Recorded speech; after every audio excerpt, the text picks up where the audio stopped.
Good morning, children. Welcome to the class. I hope you have a clear idea now regarding the movements of the earth. Yes, about the two movements. So today we will be seeing, I don't think so, we need to repeat it again and again. Yes or no? So regarding the earth's rotation, you all know it takes 24 hours to complete one rotation. That is movement around itself, which causes day and night. We have clearly discussed about it. Yes or no? And now regarding the revolution also, I told you it will take 365 1/4 days, children. 1/4 days means 6 hours. 365 and 6 hours it will take. So every year we can't have these 6 hours. So what are we doing is, we are adding these 6 hours into the 4th year, where one day will be added to the normal year. That is why after every 4 years we have a leap year. Every 4th year will be a leap year, children. That is why in Feb we have 29 days. Okay, so and the total number of days in the year will be 366 days. Is it clear? Now we will have about what are the factors which are affecting the Earth's rotation, or due to the revolution, or changes in seasons, or how days and nights are caused, and all this. Now we all know that when Earth is rotating around itself, the part which is facing the sun will have day, and the part which is away from the sun will have night. Yes, while rotating itself, it will have days and nights caused.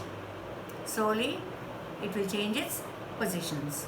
Okay, and due to this we have the curvature of the earth. Curvature of the earth means, I already told you that the earth is like a sphere, and it will be bulging in the center, and it is a curve. That is why the sun's rays will be falling slanting on the poles. So what is the result? For 6 months it will be night, and 6 months it will be day. So no trees are grown, and it is frozen, children. North Pole and South Pole. And because the land is frozen, there is no soil. It is called as permafrost. Continuous accumulation of soil. And even if you dig up also, you find ice only. Okay, so it is called as permafrost, and no trees are grown, and only during the summer, that too not our summer, children, just will have twilight, a little bit of heat, very light. So during that, slowly at some places the ice melts, and you have non-flowering plants like lichen and all, and some very few flowering plants, children. Okay, so now when we are talking about the effects, the second one will be your tilt of the rotation of the earth. I told you you will have days and nights caused. It takes 24 hours and one day. So like that you can calculate. In your maths you must have learned, isn't it? 24 hours a day, so 365 days, 1 year, isn't it? So now when we are talking about the third one will be the orbital plane of the earth. The orbital plane of the earth is elliptical in shape. So at sometimes the sun will be nearer to the earth, and at sometimes the sun will be far away from the earth, and it is 150 million kilometers from the earth. And the distance between the sun and the earth is 150 million kilometers. Is it clear? And then you have the axis through which the earth rotates. Okay, children, so it is like this is also an imaginary line, and it is tilted towards, okay, it is not straight. That is why when you see the globe also, it will be like this. The axis can be seen, and it will be a little bit cross. So that is 23.5 degrees tilt angle will be tilted. Okay, and then you have the last one, that is revolution, due to which we have seasons. Is it clear? And now when we are talking about the movements of the earth and all, we have to know that I told you that the sun's rays fall directly on the equator. There are 4 days in the year, children, where the sun's rays fall once on Tropic of Cancer, directly on the Tropic of Cancer, directly on the equator, and directly on the Tropic of Capricorn.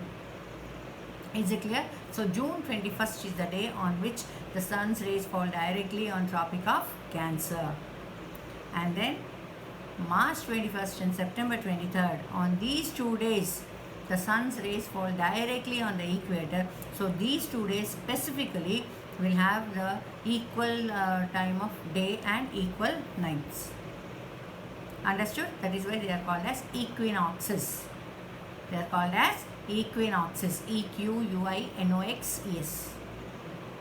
Okay, so they are called as equinoxes. March 21st and September 23rd. And then you have December 22nd, on which the sun's rays fall directly on the Tropic of Capricorn. Is it clear? And when you happen to, it's just like from your childhood you are learning, children, there is a frozen continent, which is that it is Antarctica, and a frozen ocean is there in the North Pole, that is Arctic Ocean. And here you are you all have to observe is main thing in this lesson is only the movements of the earth. How many movements of the earth are there? What are they? What do they cause? Okay, what do they cause? And regarding the heat zones, I told you all, between the Tropic of Cancer and Tropic of Capricorn, you have torrid zone. Between the Tropic of Capricorn and Antarctic Circle, you have south temperate zone. And then in the north, you have between Tropic of Capricorn, Cancer and Arctic Circle, you have north temperate zone. And between Arctic Circle and 90 degrees north, you have frigid zone. Same way in the south, between the Antarctic Circle and the 90 degrees south, you have South Pole or frigid zone, which is totally very, very cool. Regarding this cool and all, you have a lesson only, children, regarding the polar region. So clear lifestyle and all about the people are given in that.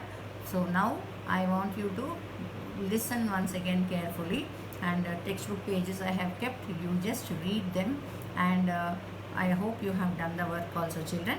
Okay, so regarding before going to these, once you please go through the lesson.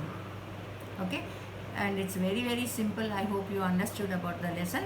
Okay, so once again I am telling you all, make a note of every point. What is rotation? What is revolution? How much time does it take? Okay, all these you note it down. Is it clear, children? And I am going to keep the pic of latitudes, important latitudes, and also the heat zones. Is it clear, children? For today, this is enough. You just read the lesson, and I hope all of you must have done the work. And children, those who have drawn, I want you to send to me so that I will note down the names of the children who have done the work. Okay, don't keep in the group, you keep to me personally. Okay, children, thank you.